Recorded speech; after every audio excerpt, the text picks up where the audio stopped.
Hi everybody, it's Anthony Fong here again. Happy New Year to you and welcome to the new edition for the new year 2021, another video. And today we're looking at a book review. I've been interested about swimming over the holiday break and I enjoy going to the pool for a swim. So I pulled out a book at the Auckland Library called Open Water: The History and Technique of Swimming by Mikael Rosen. Let me tell you a bit more about this book and about the author. Well, firstly, Mikael Rosen is from Sweden, and his background is, of course, in swimming, and he also is a coach now of swimming, has been for a few years in Sweden. And was a national coach of the Swedish national open water swimming team. As well, over the years, he has actually accumulated 19 national swimming titles. So I think he'll have a lot of experience and information in this book, which is well documented and really reflects this. Also really interesting, a little bit of background he mentioned in his introduction, that there's a look at my notes. He was diagnosed with ADD and Asperger's, part of the autism spectrum. So I assume swimming was a great way for him to channel his energy. And he's become a very successful coach, mentor, swimming advisor in Sweden and in Europe.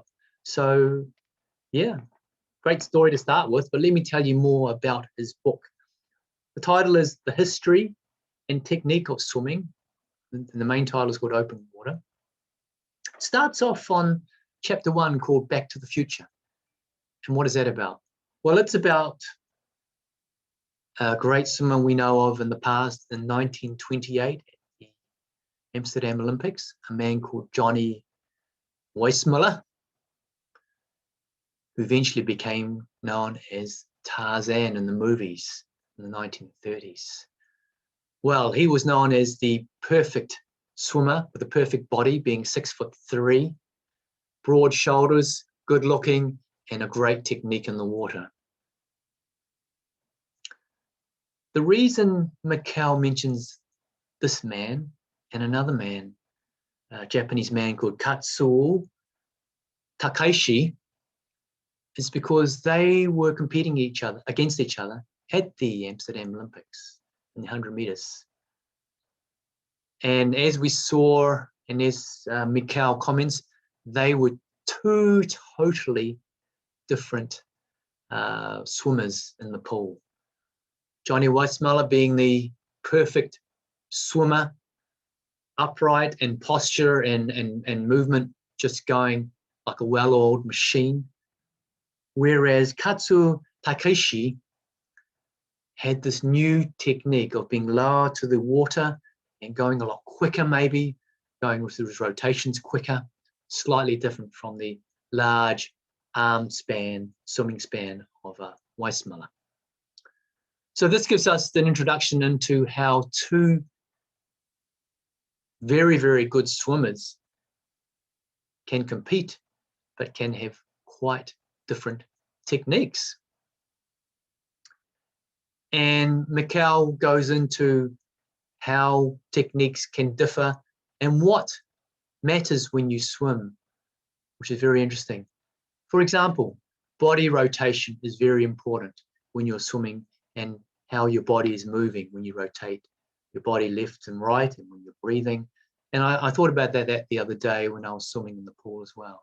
So little things like that are really come into play and are very good reminders and facts to think about when you're swimming, and great points in this book. Also through the book, there are lots of great points that they put into block points about technique and information about good tips of swimming, also exercises to do as well, right through the book. Going on from chapter 1, you find that there's a great history, as this book is titled, about open water swimming and some really interesting facts, if you like your facts as well, into open water swimming, which is basically swimming in the ocean or in the open water rather than in a closed indoor pool or outdoor pool. For example, did you know that in 1975, September, a young lady called Diana Nyad swam around Manhattan Island? Can you imagine that? Someone wanting to swim around Manhattan Island and having the challenges of other rivers such as the Hudson River and going around approximately 26 miles. So that's a lot of kilometers to do this challenge. So Mikael really documents these events very well researched, and the information involved and the personal struggles and commitment from these swimmers to take this to another level, such as this. There